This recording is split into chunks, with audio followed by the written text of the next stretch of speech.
할렐루야. 하나님의 은혜가 이 시간 우리들 모두에게 임하기를 주의 이름으로 축원합니다. 서로 인사하십시다. 은혜 많이 받읍시다. 인사하십시오.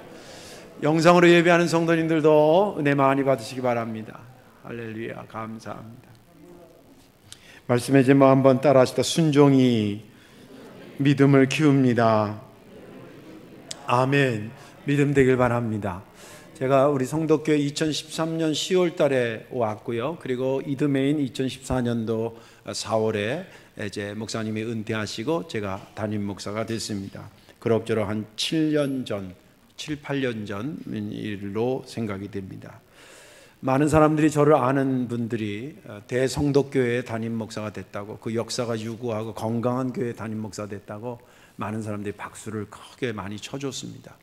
그 박수, 그런데 제 개인적으로는 그 박수의 소리가 서서히 사라지면서 담임 목사로서의 갖는 그런 나름대로의 영적인 고민을 하게 되었습니다. 누가 나를 괴롭히거나 그런 것이 아니라 이제 담임 목사가 됐는데 어떻게 생각이 없겠어요, 그죠? 그래서 몇 가지 생각이 있는데, 첫째는 이 유구한 역사, 한 80년 되는 역사에 많은 훌륭한 목사님들이 잘해서 또 성도님들이 이렇게 열심히 해서 이렇게를 만들어 주셨는데 이걸 어떻게 잘 유지하면서 부흥시켜야 되나, 이제 그런 고민에 빠졌고, 또 이제 그러기 위해서는 지금 우리의 상황이 어떤 상황인가, 교회의 상황도 사태도 상황도 분석해야 되고, 또 성도들의 각자의 신앙도 체크해야 되고, 또 이분들이 이제 새로운 목사에 대한 거는 기대감이 어떤 건지도 알아봐야 되고, 또 주변 환경에 부흥이 되려고 그러면 주변 환경과는 어떤 관계들이 있는지 상황도 파악해야 되고, 아무튼 뭐 이런 것들이 제 속에 있었습니다. 그리고 파악이 되니까 이제 시간적으로 그 할 일에 대해서 시간적으로 표현하자면 빨리 서둘러서 할 일, 또 1, 2년 뒤에 해도 될 일, 그 다음에 좀 더 멀리 4, 5년 뒤에 해도 될 일, 뭐 이렇게 시간적으로 이렇게 순서가 나눠졌습니다. 빨리 해야 될 일들에 대해서 한 3가지 것이 그때 기억에 나는데, 빨리 해야 된다는 얘기는 그 전에 그런 일을 안 하셨다가 아니라 그대로 해오셨는데 이걸 더 이상 늦출 수 없이 그대로 그 탄력을 받아서 속도감 있게 만들어 가야 된다, 그런 차원에서의 빨리 하는 겁니다. 그 첫째가 제 마음에 왔던 것이 교회 학교를 부흥시켜야 된다 는 것이 제 첫 번째 빨리 해야 될 것 중에 하나였고, 두 번째는 당시에 교회가 굉장히 아름답게 지어졌지만 덕분에 부채도 29억이나 있었어요. 그것도 무시할 수 없는 것이었습니다. 그래서 그걸 어떻게 빨리 해야 된다. 그 다음에 세 번째는 선교해야 된다. 선교 더 많이 해야 된다. 이 3가지가 이제 제가 빨리 서둘러야 될 일로 머릿속에 왔습니다. 그런데 문제가 생겼어요. 문제가 어떤 문제냐면, 다 좋은 것들이죠. 좋은 것들인데 교회 학교를 부흥시키고 하려니까 선생님들한테 물어보니까 우리 전도사나 전담 부목사님이 계시면 좋겠습니다. 근데 그분들을 모시고 오려면 생활을 대책을 세워줘야 되잖아요. 이게 다 비용이잖아요. 그런 문제가 있었고, 그 다음에 또 선교하려고 그러면 우리 교회 재정에서 더 많은 헌금이 지출돼야 되잖아요. 그거와 29억을 갚아야 된다는 것이 충돌이 생기는 거예요. 이게 참 어떻게 해야 되나 깊은 기도에 들어갔습니다. 그때 하나님께서 제 마음에 확신 준 것이 있어서 장로님들하고 이제 기억연에 그 당시 이제 지금 은퇴하신 장로님들도 시무장로님을 계셨을 때 한 10분 계셨는데, 그분들한테 쭉 제가 감동받아 이렇게 얘기하면서 장로님, 우리 교회가 사이즈에 비해서 선교가 굉장히 작습니다. 그러니까 한 번에 다 하면 너무 좋지만 그렇게 할 수 없으니까 1년에 2교회씩이라도 선교하는 교회를 늘려나가면 좋겠습니다. 반드시 하나님 역사하실 겁니다. 그렇게 제가 얘기를 했던 걸로 기억이 나요. 그런데 정말 감사하게 10분의 장로님이 그 누구 하나도 우리 빚이 이만큼 많은데 그거부터 빨리 갖고 해야지, 이런 말씀하신 분이 한 분도 안 계셨어요. 목사님 그렇게 기도하다가 그러셨다니까 하시죠. 그리고 순종해 주셨습니다. 그리고 그 순종의 아름다움이 거기서 멈추지 않고 총남성교회와 총여성교회로 흘러갔습니다. 그리고 또 총여성교회와 총남성교회가 그것을 이어받으니까 기타 또 다른 지여성교회들 또 남성교회들 또 우리 뭐 바울 성교님 물론 또 기타 성교회들 있잖아요. 여기서 그것을 계속 물려받기 시작하고 성도들까지 물려받았습니다. 그리고 세월이 7년이 지났습니다. 그동안에 제가 여러분들에게 간증한 내용도 있고 간증하지 않은 내용도 있는데 종합적으로 얘기하자면 하나님께서 고루고루 다양하게 여러 가지로 우리 교회에 역사해 주신 줄로 믿습니다. 순종은 믿음을 키웁니다. 오늘 본문에 있는 말씀은 읽기는 5절부터 10절까지 읽었는데 내용상으로 1절부터 4절의 내용을 좀 연관성이 있기 때문에 잠깐 소개를 하려고 합니다. 예수님께서 제자들에게 이런 말씀을 하셨습니다. 다른 사람 실족시키지 마. 다른 영어 성경에는 다른 사람하고 죄로 들어갈 수 있도록 temptation 하지 마, 유혹하지 마, 함정 파지 마, 그렇게 되어 있습니다. 다른 사람 시험에 우리 시험에 다른 사람 시험에 들게 하지 마라. 그런 내용이 나온 다음에 심지어는 어느 정도까지 받아주면서 그를 세우려고 그러냐면 그가 하루에 7번 잘못하고 7번 잘못했다고 회개하면 그래도 받아줘라. 그런 얘기를 하셨습니다. 여러분들 같이 믿음이 좋은 분은 알겠습니다 그럴지 모르겠지만 근데 하루에 7번 한 사람이 7번 잘못하고 7번 와서 잘못했다 그러면 7번 용서가 돼요 안 돼요? 쳐다도 보기 싫을 거 아니에요. 그런데 주님 그렇게 하라는 거예요. 자, 제자들이 어떤 생각을 했겠어요? 예수님이 그렇게 하라니까 내일부터 내가 당장 순종해야지 그렇게 생각했겠어요? 아니면 예수님도 할 수 있는 걸 하라고 그래야지 어떻게 7번씩 하는 거 그럼 8번도 용서하라는 얘기랑 똑같은데 그거 어떻게 그렇게 하라는 거야? 라는 생각이 들었겠어요? 저는 후자로 생각이 들었을 것 같아요. 저만이 아니라 많은 신학자들이 그렇게 생각해요. 근데 이 제자들이 그래도 착해요. 예의가 발라요. 그래서 뭐라 그러냐면 예수님 이거 하라고 할 수 있는 걸 시켜야지 어떻게 그런 걸 시켜요? 못해요. 이런 말을 안 하고 예의가 바르다 보니까 말을 빙 돌려서 말을 해요. 빙 돌려서 뭐라 하냐면 예수님 저에게 믿음을 더하여 주옵소서. 이 말은 믿음이 많으면 그렇게 할 수 있는데 현재로서는 뭐 한다고? 현재로서는 좀 하기 불편합니다. 그 말을 아주 점잖게 여러분들 말도 점잖게 하면 복이 될 줄로 믿습니다. 제자들이 그렇게 얘기를 하는 거예요. 그러니까 예수님이 그 말을 받아서 하신 말씀이 이제 6절부터 나오는 겁니다. 뭐라 그러냐면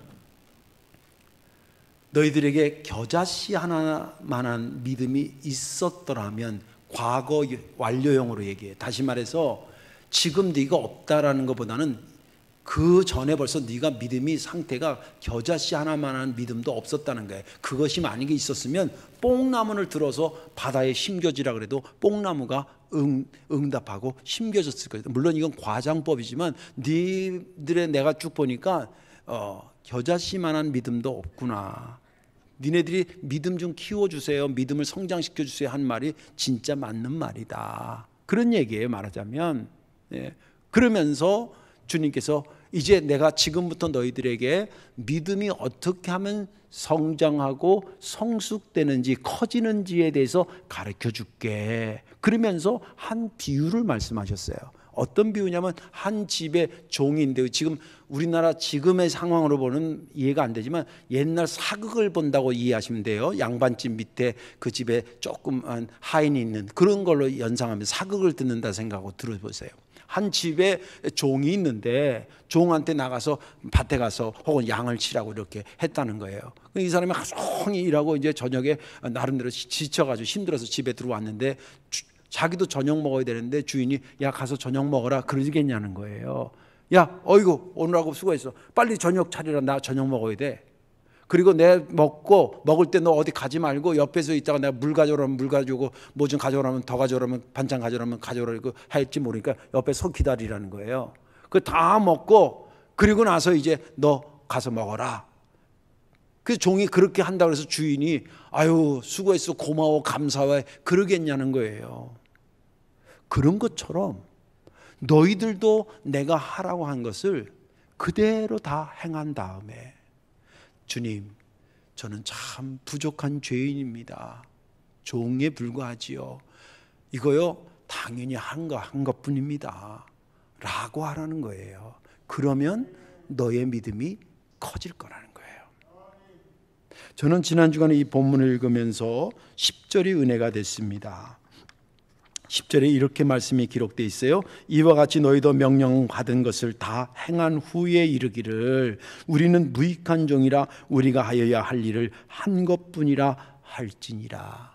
이게 뭐냐면 믿음을 키워주세요 하는 말에 대한 주님의 방법이에요. 우리 생각 이게 왜 은혜가 됐냐면 우리 생각에는 기도 열심히 해라, 예배 잘 드려라, 성경 많이 읽어라, 그러면 네 믿음이 커지리라 그렇게 얘기했을 것 같은데 물론 그것도 믿음이 커지는 건 사실인데 주님은 더 근본적으로 말하기를 순종해라, 겸손히 순종해라. 그러면 너의 믿음이 커질 거야. 그 말씀이 은혜가 되고 아주 독특한 주님의 답변이 그렇구나라고 하는 무릎을 탁 치게 되는 그런 은혜를 받아서 오늘 저와 여러분들이 함께 말씀을 나누려고 하는 것입니다. 오늘 말씀에 저와 여러분들 은혜 받으시고 힘들어도 순종하십시오. 하나님 말씀에 순종하면 저와 여러분들 또 우리 교회의 믿음이 커지게 될 줄로 믿습니다. 자, 근데 본론으로 먼저 들어가기 전에 먼저 신학적으로 체크하고 들어갈 게 있습니다. 그건 뭐냐면 오늘 우리가 믿음에 대해서 얘기를 듣잖아요. 근데 이 믿음이 뭔지를 먼저 잠깐 정의를 하고 본론으로 들어가도록 하겠습니다. 성경에서는 이런 믿음이다 저런 믿음이라고 표현은 안 하지만 단어를 똑같이 써요. 믿음이라는 단어를 똑같이 쓰기 때문에 우리가 좀 그걸 정리할 필요가 있다는 거예요. 성경에서 말하는 믿음은 크게 두 가지입니다. 하나는 명사적 의미에서의 믿음과 두 번째는 동사적 믿음에서의 믿음입니다. 명사적인 의미에서 믿음이라는 것은 예수님은 그리스도다, 나를 죄와 사망에서 건지신 분으로 나는 의심 얻지 않고 받아들인다. 이게 명사적 믿음입니다. 이것은 내가 노력하거나 어떤 좋은 일을 많이 해서 얻어진 것이 아닙니다.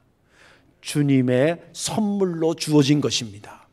이것은 그렇기 때문에 내게 어떤 은혜를 주냐면 이 명사적 믿음이 내게 들어오면 나는 구원받게 되고 하나님의 백성이 되고 천국이 나의 집이 됩니다. 할렐루야. 그런 축복이 임하는 거예요. 그러면 동사적인 믿음이 뭐냐면 그렇게 구원받은 다음에 주님 나라 바로 가지 않잖아요. 예수 믿고 30년 사시는 분도 있고 그 이후로 40년 50년 사시는 분도 계시는데 그 살아가는데 이제 가만히 생각하니까 내가 예수 믿기 전에는 내 마음대로 막 살았는데 이제는 내 마음대로 살지 말아야 되겠다. 하나님이 원하는 것도 좀 하고 선교도 좀 하고 예배도 잘 드리고 교회도 잘 섬기고 그래야 되겠다. 그런데 그러려고 그러면 내 나름대로의 영적인 에너지가 있어야 되는데 그 영적인 에너지를 이름하여 동사적 믿음이라는 거예요.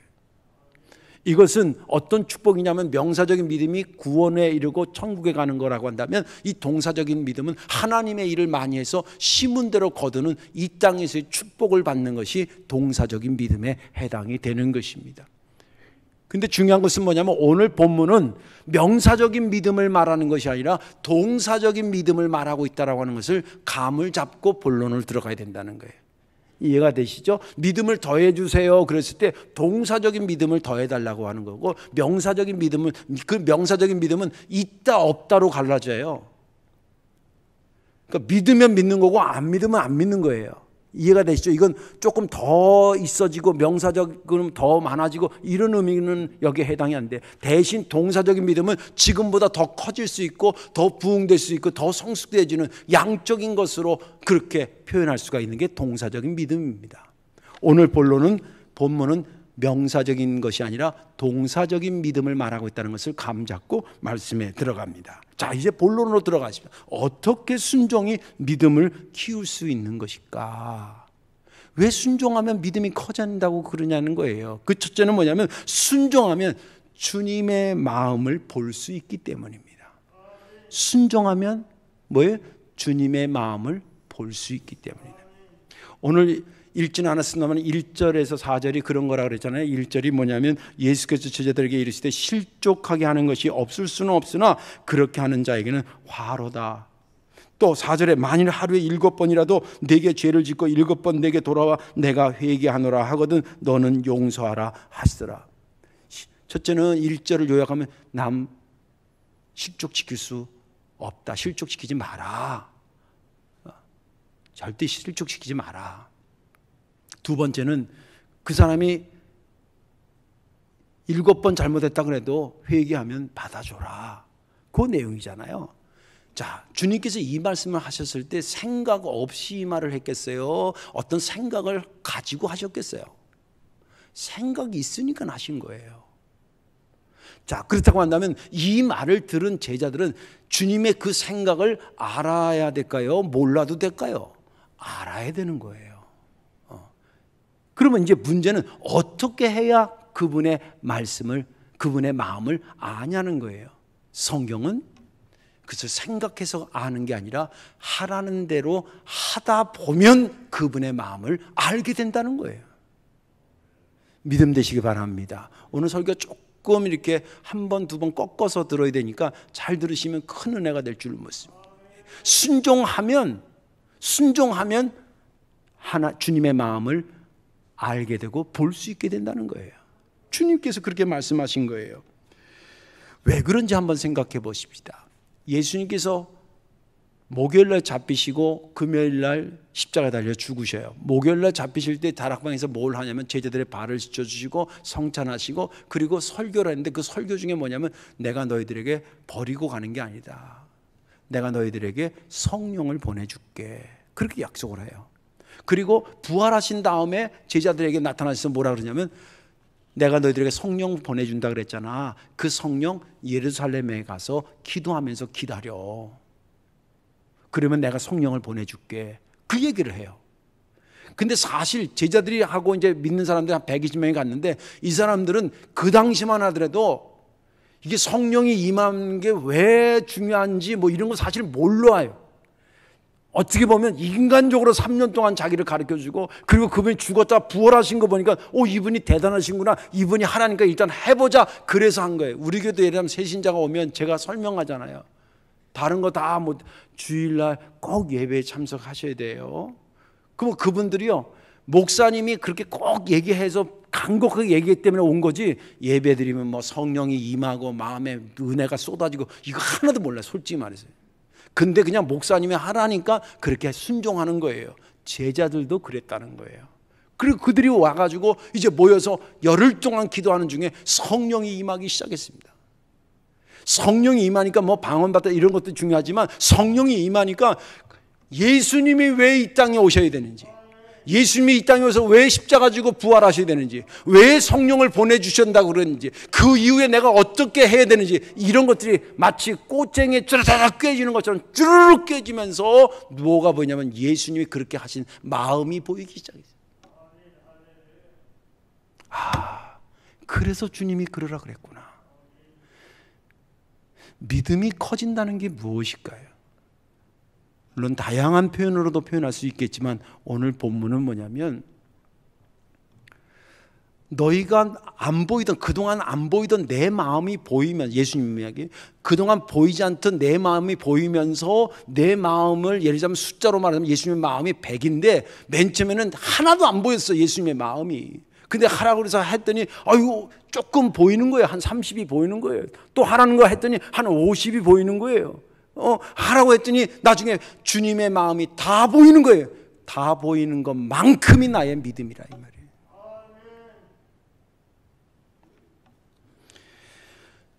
바울의 예를 들어볼게요. 바울은 원래부터 예수님을 따르던 제자 속에 있지 않았습니다. 부활하신다고 그리고 교회가 이제 막 전도해서 막 퍼져나가니까 이거 안 되겠구나. 그리고 유대교인이었는데 예수 믿는 사람들 잡아 죽이러 다니던 사람입니다. 예수님에 대한 믿음 하나도 없었던 사람입니다. 숫자로 말하면 마이너스예요. 마이너스. 그랬던 바울이 그날도 예수 믿는 사람 잡으러 가려고 막 가다가 거기서 환상 가운데 예수님한테 탁 만납니다. 그리고 그 심령 속에 명사적인 믿음과 동사적인 믿음이 동시에 팍 들어왔습니다.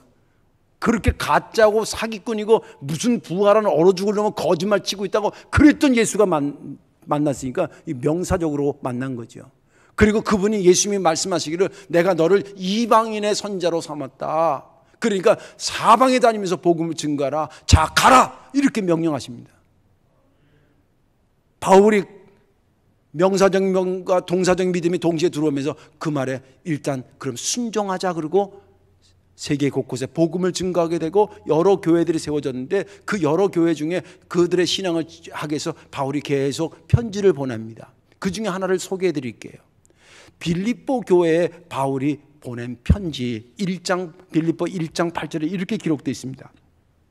내가 예수 그리스도의 심장으로 너희 무리를 얼마나 사모하는지 하나님이 내 증인이시니라. 여기에 표현 중에 내가 너를 사랑하고 빌립보 교회 너희들을 사랑하는데 뭐라고 표현하냐면 그리스도의 심장으로 사랑한다는 말을 해요. 이 말은 무슨 말이냐면 풀어서 말하면 이런 겁니다. 빌립보 교회 여러분, 나는 주님이 당신들을 얼마나 사랑하는지 그 마음을 내가 봤습니다. 그전에는 안 보이던 것이 주님이 순종하라고 그래서 복음을 증거하다 보니까 주님께서 빌립보 지역을 얼마나 사랑하고 그리고 해서 세운 교회들 당신들을 얼마나 사랑하는지 그 마음을 봤는데 그 마음을 보는 순간에 그 마음이 나의 마음이 돼서 그 심장으로 내가 당신들을 사랑하고 있는 것을 하나님이 아십니다. 그동안엔 보이지 않았던 예수님의 마음이 빌립보 교회를 향해서 또 다른 적 데살로니가 교회라든지 골로새 교회라든지 다 그 영혼들을 위해서 보이셨던 주님의 마음이 그전에는 하나도 안 보였는데 믿고 하라는 대로 순종하다 보니까 이게 주님의 마음이었구나. 그래서 그 마음을 표현하기를 그리스도의 심장으로 내가 너희들을 사랑하는 걸 하나님이 내 증인이시다라고 표현했던 것입니다. 아까 말한 것처럼 바울이 생각해서 그런 마음이 들은 것이 아니라 이방인의 사도라고 하고 가라 그럴 때 어떤 일이 벌어질지 모르고 또 어떤 열매가 맺힐지 모르지만 그 말씀에 순종해 가다가 뭘 보냐면 주님의 마음을 보게 되고 주님의 마음을 본 것만큼의 사이즈가 바울의 믿음이 됐던 것입니다.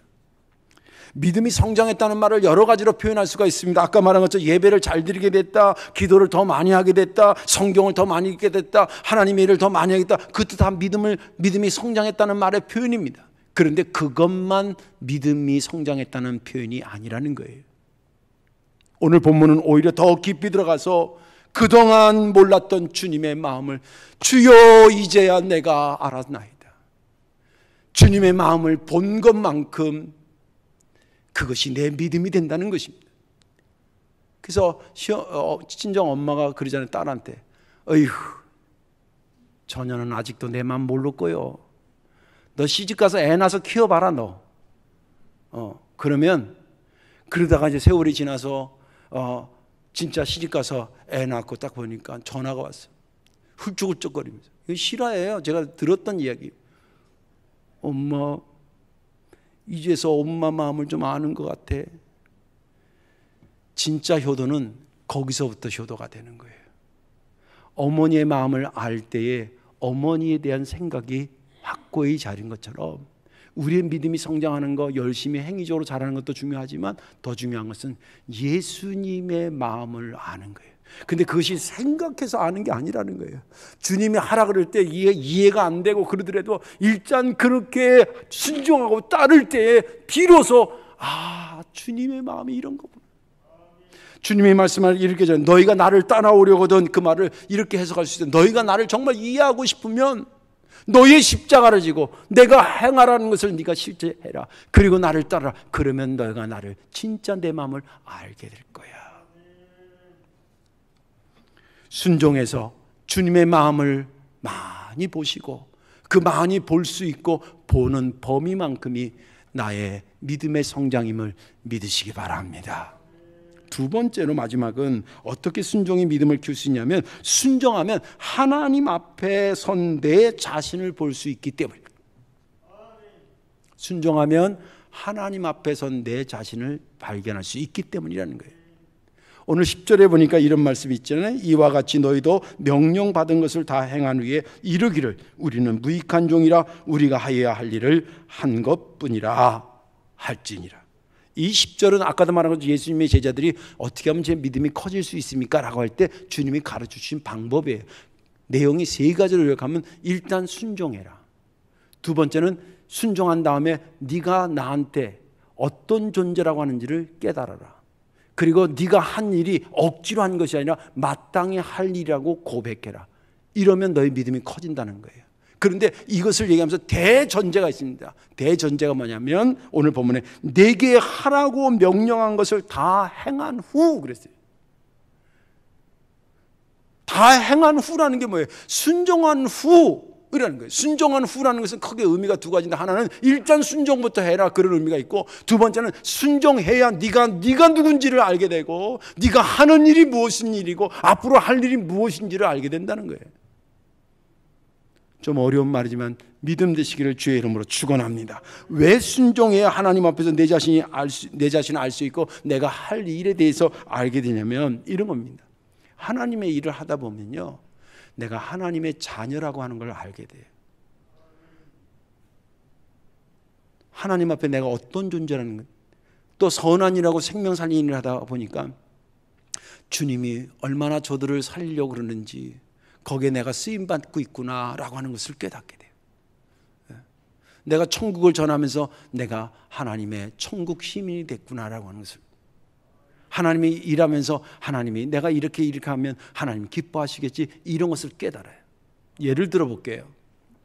제가 목사인데 제가 목사라고 하는 것을 가장 리얼하게 느낄 때가 언제일 거라고 생각합니까? 힘들더라도 어려운 교인들의 이야기를 듣고 같이 기도해주고, 바쁘더라도 내 엉덩이가 물러지는 한이 있더라도 하나님 말씀 한 말씀이라도 정확히 전하려고 애쓰고 노력하고. 어제 우리 자매가 결혼했는데 아주 너무 좋은 데서 했어요. 그래서 저희가 기도 부탁해서 갔다 왔는데, 갔다 오니까 거의 4시 반 돼서 차가 막히고 막 이래서. 그래서 이제 그런 게 예상돼서 금요일, 되게 통상 제가 토요일에 설교 준비를 다 하는데 모아놨다가 그럴 것 같아서 금요일날부터 했는데, 어제 따라 설교가 이게 잘 안 돼가지고 저녁 9시까지 앉아있다 갔어요. 저녁도 점심을 너무 잘 먹어서 저녁도 그냥 과일 하나 먹고 때웠어요. 그래서 설교를 준비해요. 기도회를 인도해요. 힘은 들어요. 그러나 놀라운 것은 그것을 하면서 내 스스로가 나는 주의 종이구나라는 것이 각인되어져요. 그 각인되는 게 왜 중요하냐? 각인된 것만큼이 내 믿음이에요. 예를 들자면, 목사는 목숨 걸고 주를 위해서 일하는 거야 라고 하나님 앞에 내 자신을 목숨 걸 자로 생각하면 목숨 걸린 것까지가 내 믿음이에요. 그럴 목사님 없지만, 예를 들자면 목회 어떻게 이렇게 머리 터지게 할 수 있어, 그냥 대충 한량처럼 이렇게 하는 거지, 그러면 그분의 믿음은 그게 그분의 믿음이에요. 오늘 본문에 주님께서 다 행한 후에 저는 무익한 종입니다, 할 일을 했을 뿐입니다 라고 이렇게 고백하는 종 정도면요, 제가 추론해봤어요. 이런 정도의 주인에 대해서 자기의 입장을 정확히 가진 사람이라면, 주인이 갑자기 전쟁이 났어. 야, 우리 나라와 우리 저기 집안을 위해서 네가 좀 종이지만 전쟁을 좀 나간다 그러면, 이 정도 얘기할 사람 같으면 아멘, 그리고 제가 다녀오겠습니다, 그리고 목숨을 거는 전장이라도 뛰어갈 수 있을 사람이라고 저는 봐요. 왜냐하면 주인 앞에 자기는 무익한 종이요, 주인이 시키는 걸 당연히 해야죠. 그런 정도의 입장을 갖고 있는 게 그 사람의 믿음이었고, 이 믿음이 그렇게 크기 때문에 죽음의 현장에 갈 수 있겠냐 할 때 아멘하고 갈 수 있다니까요. 성경에 보면 베드로 사건이 있습니다. 베드로와 예수님의 만나는 장면을 보면, 밤새 베드로가 고기를 잡다가 못 잡아요. 그리고 새벽녘에 그물을 걷어가지고 집에 가려고 그러는데 어떤 분이 이상한 사람이 오고 사람들이 이렇게 와요. 그 사람들이 너무 많으니까 조금 떠서 이렇게 띄어서 해야 되는데, 그 띄우려니까 배밖에 없잖아요. 그 예수님이 베드로한테 그물 이렇게 접어서 이제 집에 가려고 그러는 베드로한테 미안한데 나를 좀 이렇게 해서 잠깐 좀 이렇게 좋은 일 할 거니까 좀 도와달라고. 그러니까 베드로가 이렇게 알겠다고 그러고 이제 얼떨결에 이제 그 예수님을 태우고 배에서부터 이렇게 물에서부터 조금 육지에서 띄우고 이제 본의 아니게 키를 잡고 있는 거예요. 자기 배 주인이니까. 그죠? 그러니까 원래 예수님 말씀 설교 듣고 싶은 마음이 있었던 게 아닌데 얼떨결에 지금 설교를 가장 가까운 데서 듣게 된 입장이 된 거예요. 거기 이제 1시간을 설교했는지 2시간을 했는지 모르지만 아무튼 설교를 쭉 들었습니다. 듣는데 사람도 귀가 있잖아요. 아마 그때 마음에서 뭐가 조금 움직임이 있었던 것 같아요. 야, 이분 봐라, 대단한 말씀이네. 이거 뭐 이런 거 있었어요. 근데 다 끝난 다음에 주님께서 저 깊은 데로 가서 그물을 던지라니까 베드로가 순간 들어온 생각이 뭐였겠어요? 지금 며칠이 아니라 어젯밤에 오늘 아침 지금 조금 전까지 계속 그물질했는데 하나도 안 됐는데 이 사람이 또 처음 그물 어부가 된 게 아니잖아요. 자기가 거기서 잔뼈가 굵은 사람이니까 이런 날은 그냥 공치는 날인 줄 뻔히 알거든요. 그래서 가려고 그랬던 건데 주님이 더 깊은 데 가서 던지라니까 안 돼요. 그렇게 안 하고 이 사람도 점잖해. 그래서 뭐라 그러냐면 제가 밤새 쓰나 못 잡았지만 말씀하시니 말씀에 따라 순종하겠다는 거예요. 그래서 그물을 던졌는데 물고기가 확 잡힙니다. 느낌 있잖아요. 그리고 사람들을 불러서 그 고기를 올린 다음에 여러분 생각해, 밤새 물고기를 못 잡았던 어부에 잔뜩 잡힌 물고기, 그러면 시선이 다 어디다 가겠어요? 물고기한테 가야 되는데 이 베드로가 그러지 않았어요. 그 물고기를 딱 보면서 그가 한 말이 누가복음 5장 8절이에요. 시몬 베드로가 이를 보고 예수의 무릎 아래 엎드려 이르되 주여 나를 떠나소서 나는 죄인이로소이다. 아니 지금 이게 할 말이 타이밍이 아니잖아요. 물고기 못 잡다가 물고기 잔뜩 잡았으면 아유 고맙습니다, 제가 이거 가서 매운탕 끓여드리겠다는 말을 할 수도 있고, 아유 제가 이거 가서 그렇지 않아도 공과금 내는 게 모자랐었는데 이거 팔아서 공과금 내면 되겠는데 너무 감사합니다. 그게 스토리상 맞는데 이 베드로가 왠지 말하기를 주님 저는 죄인입니다, 나를 떠나세요라는 말을 해요. 물고기를 잡는 순간에, 순종하여 물고기를 잡는 순간에 베드로의 눈에는 물고기가 보인 것이 아니라 주님 앞에 선 자신이 보이기 시작한 거예요. 떠나라는 것은 빨리 가라는 게 아니라 주님 앞에 내가 이렇게 죄인인데 나같이 더러운 것을 어떻게 주님이 상대하시겠습니까? 그러니 저를 떠나세요, 이런 거예요. 어떤 마음으로 그가 했는지를 그때 믿음이 확 들어가 있는 것을 주님이 아시고 그를 떠나지 않고 내가 너를 사람 낚는 어부가 되게 하리라. 그러니까 베드로가 뭐예요? 못 간다 안 하고 믿음이 생겼으니까 그물을 버리고 배를 버리고 예수님을 따라서 수제자가 됩니다. 우연이 아닙니다. 주님의 말씀에 순종하면 놀라운 기적을 보게 되고, 놀라운 기적을 보는 순간에 누가 보이냐면 그분 앞에 선 초라한 내가 보이는 거예요. 제가 목회하면서 그렇게 힘들게 하지만 그래도 감사한 게 나 같은 건 목사 삼은 주님을 정말 감사해요. 진짜예요. 하면 할수록 그게 느껴져요. 그러니까 미친 듯이 하는 거예요. 이 원리가 맞는 거예요. 그 미친 듯이 하는 것 자체가, 여러분들 그물을 버리고 배를 버리고 예수님을 따랐다는 건 미쳤다는 거 아니에요? 그러나 사람들이 그를 누가 미쳤다 그럽니까? 베드로 사도라고 그러지. 주님의 말씀에 순종하면 주님도 보이지만 동시에 그 앞에 선 나도 보입니다. 나를 본 것만큼이 왜 중요하냐? 그 본 것만큼이 나의 믿음이기 때문입니다. 순종하십시오. 여러분들 자신이 보이게 되고 내 자신이 어느 정도라는 것을 보는 것만큼 내 믿음이 커지는 것입니다. 주를 위해서 목숨 걸어야 된다는 생각이 드는 그런 나야 된다는 것을 보면 그 사람은 목숨 걸 것까지의 믿음을 소유한 자인 것입니다. 이제 말씀을 정리합니다. 오늘 예배 영상으로든 성전에 와서 참여 예배하는 모든 사람들, 한결같은 마음이 내 믿음 땅에 떨어졌으면 좋겠다고 생각하면 아무도 없을 거라고 생각이 들어요. 주여 내 믿음 계속 성장시켜 주옵소서. 그런 기도들을 하고 말씀을 듣는 줄로 믿습니다.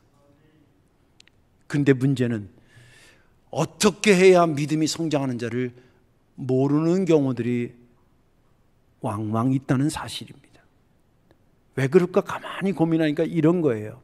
우리들은, 저를 비롯해서 우리들은 어떻게 생각하냐면, 주님, 믿음이 성장하면 순종하겠나이다, 이렇게 얘기를 해요. 그리고 그렇게 생각해요. 그런데 주님은 뭐냐면 거꾸로 얘기해요. 순종하면 네 믿음이 커지리라. 여러분들, 전문가의 얘기를 무시하면 안 됩니다. 믿음에 대한 전문가는 예수님입니다. 예수님 믿음의 주관자이기도 하십니다. 그렇다고 한다면 내 생각은 일부 맞아요. 믿음이 있어야 순종하지. 그게 맞아요.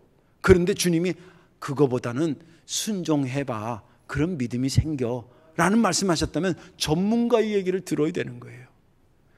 눈 찔끔 감고 성경을 통해서, 말씀을 통해서 이거 하라고 그러시나 보다, 그러면 해보세요. 그러면 그렇게 하라고 하신 주님의 마음이 보이게 되고요, 그 앞에 선 내 자신이 보이게 돼요. 그거 본 것만큼이 내 믿음을 성장시켜 가게 되는 것입니다. 저와 여러분들의 스토리가 되기를 주님의 이름으로 축원합니다. 기도하겠습니다. 사랑과 은혜가 많으신 아버지, 고맙고 감사합니다. 주님께서 말씀하실 때에 믿음이 있어야 순종하는 것 같아도 순종하면 믿음이 생기는 거야 라는 말씀을 저희들에게 주셔서 너무 감사합니다. 이 말씀을 잘 새겨서 순종하다 우리의 믿음이, 또 우리 교회의 수준이 점점 성장해지고 넓어질 수 있도록 은혜를 더해 주옵소서. 우리 주 예수님의 이름으로 축복 기도하옵나이다. 아멘.